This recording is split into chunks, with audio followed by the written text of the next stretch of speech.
espiritual es la oración. Bien, vamos a Mateo 7, versículos del 7 al 11. Estas son palabras de Jesús, y Él las dijo en forma clara y sencilla.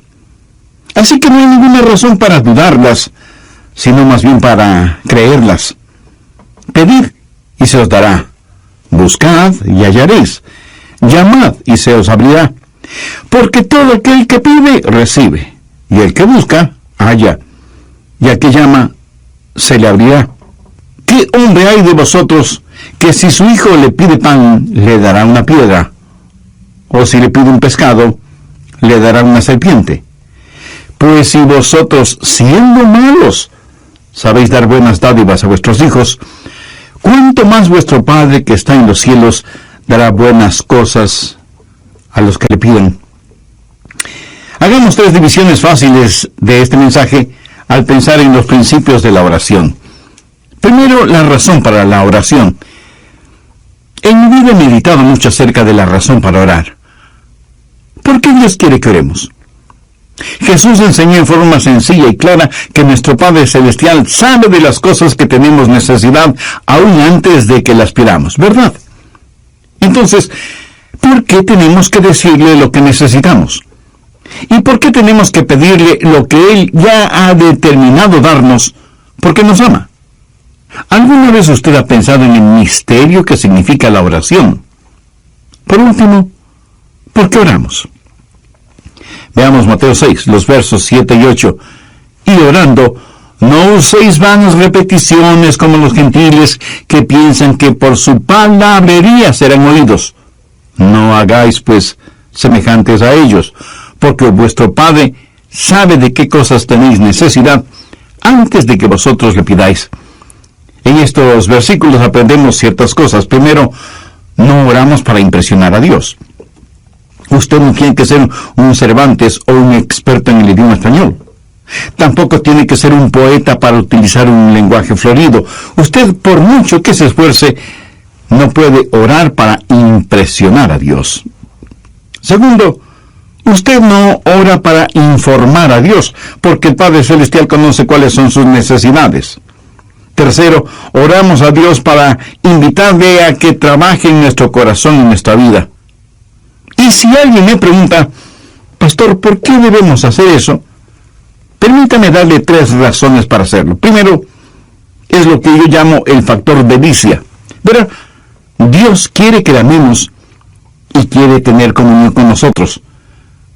Dios puede administrar este universo sin nuestras oraciones. Pero si Él lo hiciera así, usted y yo no tendríamos el privilegio de trabajar con Él y tener comunión con Él. En el capítulo 15 de Juan, Jesús se refirió a sí mismo como la vid verdadera, y nosotros somos los pámpanos. Y en Juan 15:4 Jesús dijo, permaneced en mí y yo en vosotros.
Como el pámpano no puede llevar fruto por sí mismo si no permanece en la vid, así tampoco vosotros si no permanecéis en mí. Jesús está haciendo énfasis en la realidad y la necesidad que tenemos de permanecer en Él, porque sin Él nada podemos hacer. Y en el verso 7 Jesús dijo, si permanecéis en mí y mis palabras permanecen en vosotros, pedid todo lo que queréis y os será hecho. La oración es la manera que tiene Dios de que nos peguemos a Él. Es una manera manera de que nosotros habitemos en Él y Él en nosotros, hasta que tengamos la misma clase de unión, de fusión que existe entre la vid y los pámpanos. Nosotros no lo podemos hacer sin Él, y Él no quiere hacerlo sin nosotros. Una vez recibí la llamada del rector de un colegio invitándome a que vaya a dar una serie de mensajes. Yo le dije que me hubiera gustado mucho hacerlo, pero que mi agenda no me lo permitía. Y él me dijo, si le mando un piloto, vendría. Y yo, titubeando, le dije que no estaba seguro. Y me dijo, tenemos un piloto muy bueno, es piloto de un avión jet. Bueno, terminé aceptando la invitación. Y fui al aeropuerto, al lugar señalado. Y sí, ahí estaba el piloto. Pero el avión no era ningún avión jet, sino una pequeña avionetita que parecía de juguete. De todas maneras, me subí y me senté junto al piloto rumbo al colegio en donde tenía que hablar. El piloto me preguntó, ¿sabe cómo manejar una avioneta? Y yo le dije que no. Y cuando él me preguntó si me gustaría pilotear esa avioneta, yo le dije que me encantaría. Estábamos sentados muy juntos, lado a lado, y él comenzó a decir, señalando cada cosa, muy bien, esos junto a sus pies son los pedales, este es el panel de instrumentos, estos son los controles y el volante, y comenzó a decirme que haga esto y eso, y que mueva esta palanca, que empuje este botón, etcétera, etcétera. Y de pronto me doy cuenta que estoy piloteando el avión. ¡Qué emoción tan extraordinaria sentí! Pero quiero decir, sin ninguna sombra de duda, que yo no hubiera podido hacerlo si ese piloto no hubiera estado a mi lado. No lo hubiera podido hacer. Él pudo haber volado esa avioneta sin mí, pero yo no lo hubiera podido hacer sin él. Pero él me dio el privilegio de pilotear esa avionetita con él. Fue una experiencia maravillosa que nunca lo olvidaré. Y mientras volábamos juntos, hubo una especie de unión invisible entre los dos. Invisible, pero tremendamente real y fuerte. Tuvimos comunión. Y yo dependí de él, aprendí de él, y él me permitió compartir la responsabilidad y el privilegio de sus deberes. Y no pude dejar de pensar, esto es como la oración. Nosotros no lo podemos hacer sin Dios, y Dios no quiere hacerlo sin nosotros. Pero cuando Él nos permite que cooperemos con Él, tenemos la emoción de ayudar a Dios en el manejo de su vasto universo. La oración es genuina cuando permanecemos en Él y Él en nosotros. Segundo está el factor del desarrollo. Sabía que la oración es una de las formas en que crecemos. O sea, nos desarrollamos en oración. Veamos nuevamente Juan 15:7. Si permanecéis en mí y mis palabras permanecen en vosotros, pedid todo lo que queréis y os será hecho. Algunas veces oramos y parece que no llega ninguna respuesta. Y comenzamos a estudiar la palabra de Dios, comenzamos a buscar el rostro de Dios, y empezamos a crecer en gracia y en el conocimiento de nuestro Señor y Salvador Jesucristo, hasta que llega la respuesta que puede ser sí, no o espera. Un jovencito puede tener un interés particular por una muchacha y quiere tener una cita con ella. Así que le pide una cita y ella le dice que no. Y él se pregunta, ¿por qué no querrás salir conmigo? ¿Será que tengo mal aliento? Así que presta más atención a su higiene dental. Y le vuelve a pedir una cita y ella nuevamente le dice que no. Ahora él se pregunta, ¿será cuestión de mi aspecto en general? Y pone más atención en tener las uñas limpias, en cortarse el pelo y en ponerse ropa limpia. Luego le pide a la chica salir con él y nuevamente ella le dice que no. El pobre muchacho está desconcertado y piensa, debe ser algo más. Tal vez mis modales. A lo mejor la forma en que como. Y él mejora notablemente sus modales sociales y nuevamente, ya casi sin ninguna esperanza, él le pide a la chica que salga con él y para su sorpresa, ella le dice que sí. ¿Qué sucedió? que en todo ese proceso de querer salir con ella, él estuvo mejorando su manera de ser, sus modales, su aspecto físico, tratando de que ella le acepte. En otras palabras, él estuvo creciendo en forma integral. Y eso es exactamente lo que la oración hace. Pedimos a Dios algo y no tenemos respuesta. Y pedimos otra vez y decimos, Señor, ¿será que tengo egoísmo en mi vida? ¿Será mi falta de fe? ¿Será mi poco interés en estudiar tu palabra? ¿Será mi falta de entrega y compromiso contigo?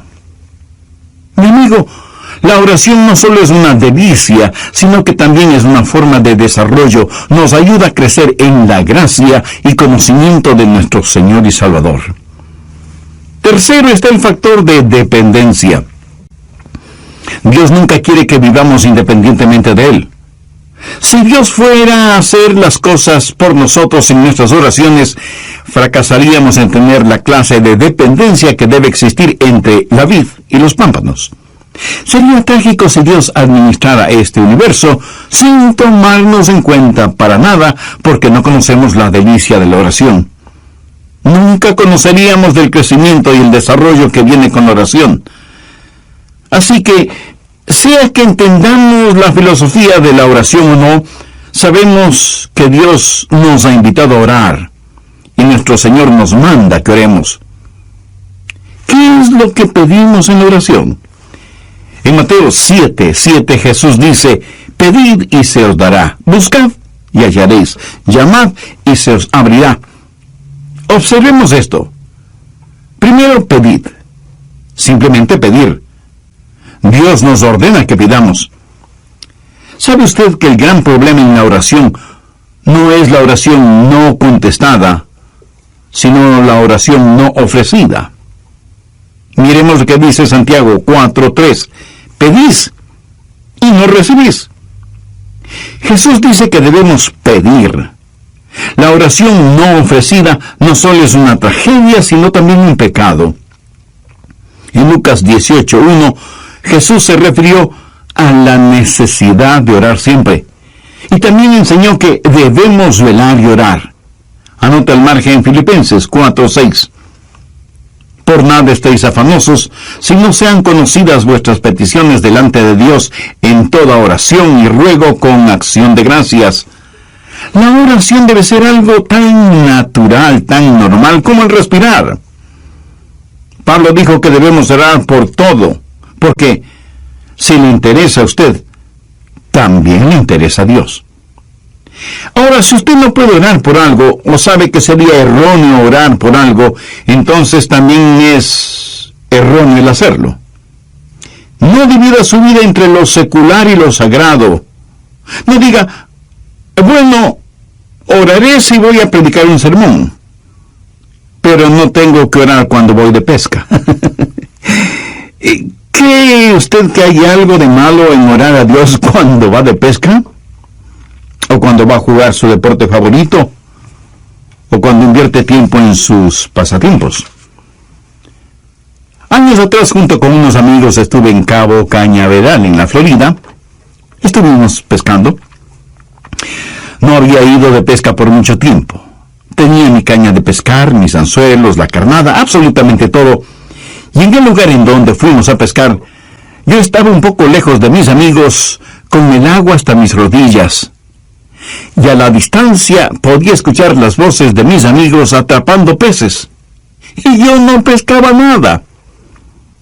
Y oré y dije, Señor, no estoy pescando nada, mientras que mis amigos aparentemente sí lo están haciendo. Señor, tú sabes que he estado trabajando muy fuerte y que a los tiempos vengo a pescar. Ayúdame a pescar, no un pez chiquito, sino uno realmente grande. Y lancé una vez más el anzuelo con la carnada en el agua. De pronto, la línea se tensó, y yo también. Entusiasmado comencé a enrollar la línea y de pronto la trucha más grande que he visto en mi vida estaba frente a mí. Era una trucha que pudo haber ganado cualquier concurso por peso y tamaño. Unos momentos antes le había pedido a Dios que me ayude a atrapar un pez grande. Y ahí estaba un pez no solo grande, sino enorme. ¿Sabe lo que hice de inmediato? Le agradecí a Dios y le dije: Señor, eso fue formidable.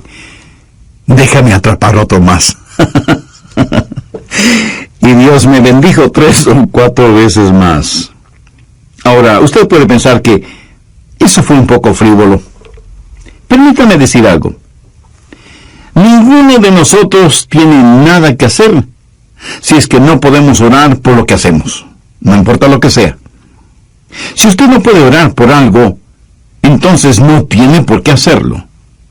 Si algo usted no le puede pedir a Dios, entonces no tiene por qué desearlo. La Biblia dice: en todo con oración y súplica.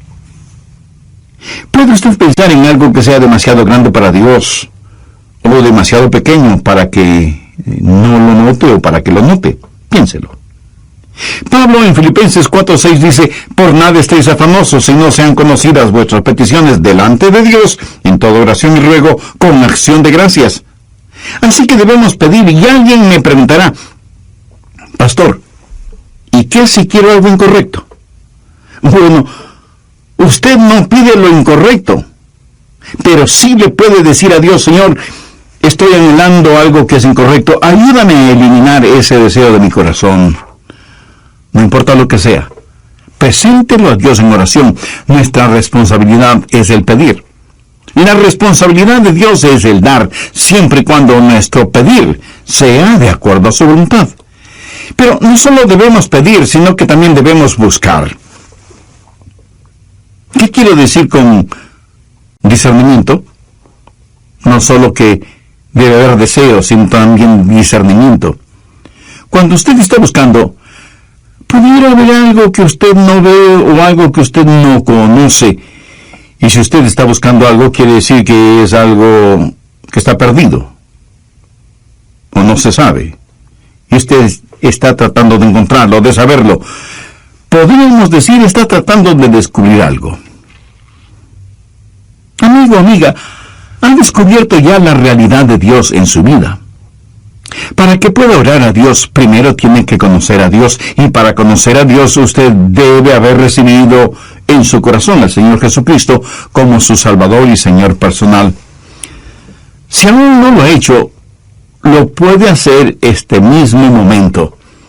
Arrepiéntase sinceramente de sus pecados, agradézcale a Jesús si no recibís porque pedís mal, para gastar en vuestros deleites. Yo puedo pedir por necesidades personales, pero no puedo pedir por necesidades egoístas. Y pudiera ser que Dios mismo quiere que busque. Antes de darme lo que Él quiera darme, Él quiere que yo quiera más de Él que aquello por lo cual estoy pidiendo. Por eso Santiago 4:8 dice: acercaos a Dios, y Él se acercará a vosotros. Así que pudiera ser que Dios quiere que yo me acerque a Él y que le busque, y que deje de practicar oraciones tibias o totalmente vacías. Dios hace negocios con aquellos que seriamente quieren hacer negocios. Pudiera ser que Dios quiera que yo busque su poder, que viene por medio de la pureza, de acuerdo a lo que dice Santiago 5:16, la oración eficaz del justo puede mucho. Ahora note la progresión: deseo, discernimiento y determinación, pedir, buscar y golpear o llamar. ¿Dónde golpea? En una puerta que está cerrada. Y cuando ora, debe mantenerse orando hasta que se abra la puerta. Eso sí, hay barreras que tenemos que vencer cuando oramos. Golpear. Este verbo está en tiempo presente y literalmente significa mantenerse golpeando. Pero a veces la respuesta de Dios es diferente. Pedimos una cosa y Él nos da otra. Y de hecho, a veces Dios nos niega ciertas cosas. Le pedimos algo y Dios nos dice: no, eso no es bueno para ti. No quiero que lo tengas. Estás pidiendo por un motivo equivocado. Por cierto, en algunas ocasiones la respuesta de Dios puede demorar. Y de eso estoy hablando este momento. Tenemos que golpear y mantenernos golpeando la puerta. Yo sé que esto es un poquito difícil de entender, pero es una verdad bíblica. Voy a tratar de ampliar este asunto de golpear o llamar. Busque Lucas 11:5. Jesús aquí está hablando acerca de la oración, y en Lucas 11:1 los discípulos le dijeron: Señor, enséñanos a orar. En todo esto el tema es la oración. Primero el hombre llamando, golpeando la puerta de su vecino, de su amigo, para pedirle que le preste un poco de pan. Está llamando a la puerta de alguien que conoce y que le ama, y le dice: tengo una necesidad, tengo visitas inesperadas, pero no tengo nada para darles de comer, y me sentiré muy avergonzado si no puedo servirles algo. Préstame 3 panes. ¿Qué es lo que sucedió? Veamos Lucas 11:7.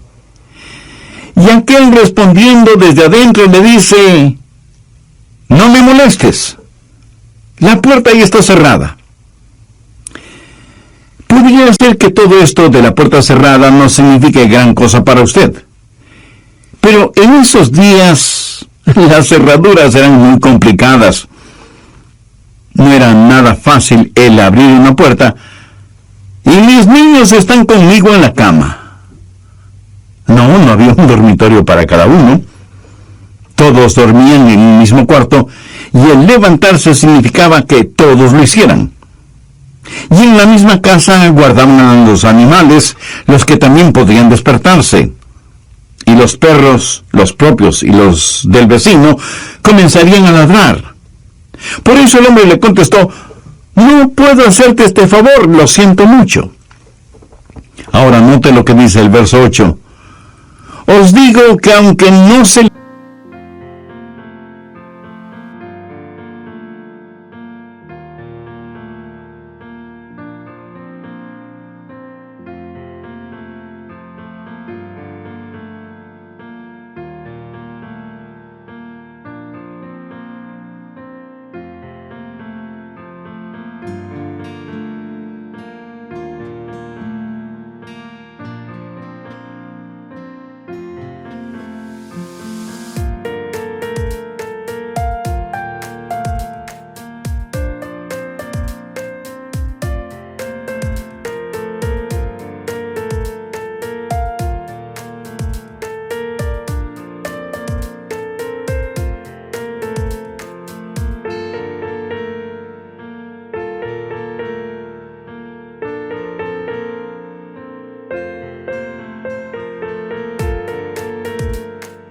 levante a dárselo por ser su amigo, sin embargo, por su inoportunidad se levantará y le dará todo lo que necesite.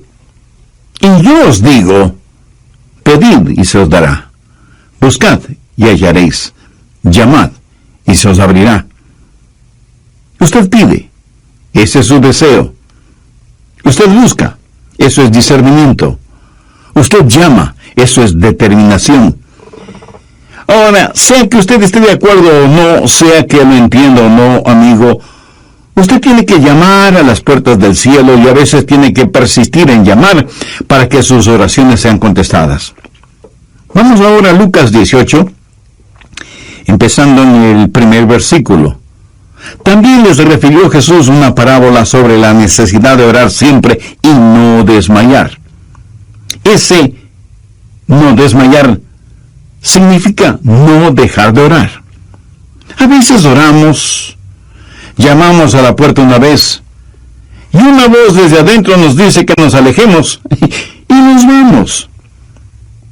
Dios no quiere que nos alejemos, Dios quiere que nos mantengamos pidiendo, buscando, llamando.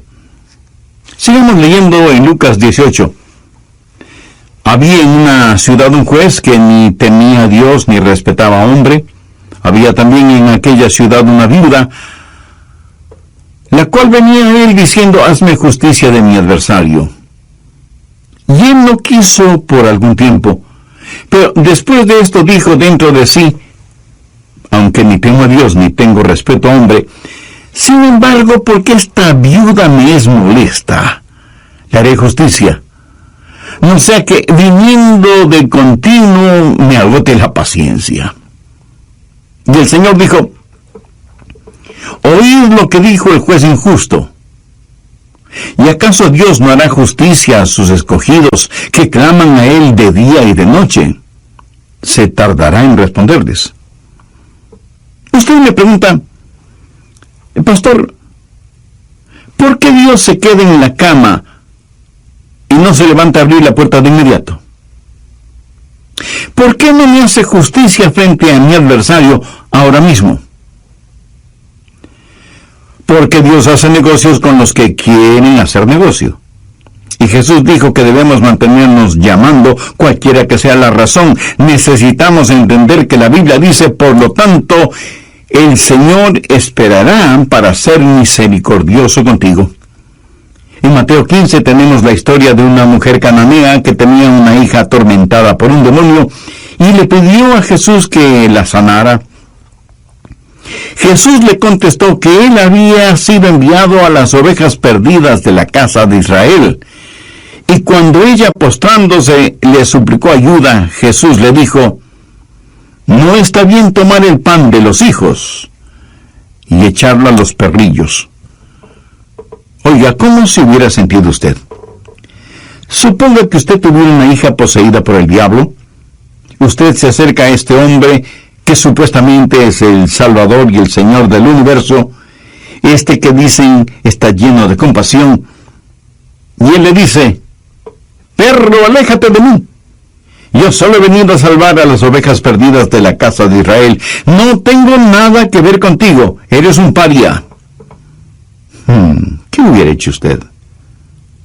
¿Sabe lo que esa mujer contestó? Ella le dijo a Jesús: Señor, tienes razón. Yo no merezco absolutamente nada. Pero aún los perrillos comen de las migajas que caen de la mesa de sus amos. Entonces, respondiendo, Jesús dijo: oh mujer, grande es tu fe. Hágase contigo como quieres. Y su hija fue sanada desde aquella hora. Tal vez alguien me pregunte: pastor, ¿por qué está comparando a Dios con un vecino egoísta? ¿Por qué está comparando a Dios con un juez injusto? ¿Por qué le compara con una persona intolerante? Recuerde que lo relatado en Mateo 15 son acciones y palabras de Jesús. Pero Jesús no está diciendo que Dios es un juez injusto, o que es un vecino egoísta, o que no tiene respeto por las personas. Pero lo que la Biblia enseña es que necesitamos persistir en la oración. Necesitamos pedir si es que queremos recibir, y necesitamos buscar. ¿Hay algo que Dios está tratando de enseñarnos aquí? ¿Hay alguna pieza en este rompecabezas que no necesitamos? Y cuando pedimos y cuando buscamos, entonces llamamos y seguimos llamando. En Primera de Reyes 18, Elías oró y cerró las fuentes de los cielos, y no llovió sobre la tierra por algunos años. Y luego Dios le dice a Elías que vaya donde el rey Acab y le diga que la lluvia vendrá. Leamos desde el verso 41 de Primera de Reyes 18. Entonces Elías dijo a Acab: sube, come y bebe, porque una lluvia grande se oye. De paso, recuerde que por años no había caído ni una sola gota de lluvia. Acab subió a comer y a beber. Y Elías subió a la cumbre del Carmelo y postrándose en tierra puso el rostro entre sus rodillas y dijo a su criado: sube ahora y mira hacia el mar. Y él subió y miró y dijo: no hay nada. Y él volvió a decir: vuelve 7 veces. Aquí está un hombre que ya sabía que iba a llover porque Dios se lo había dicho. Pero él ora no solo una vez, sino 7 veces. Y a la séptima vez su criado le dijo: yo veo una pequeña nube como la palma de la mano de un hombre que sube del mar. Y él dijo: ve y di a Acab: unce tu carro y desciende, para que la lluvia no te ataje. ¿Por qué Dios no envió la lluvia la primera vez? No lo sé, pero no lo hizo, aunque había prometido que llovería. Pero el profeta tuvo que orar 7 veces. Demoras no son negociaciones, demoras no son negaciones.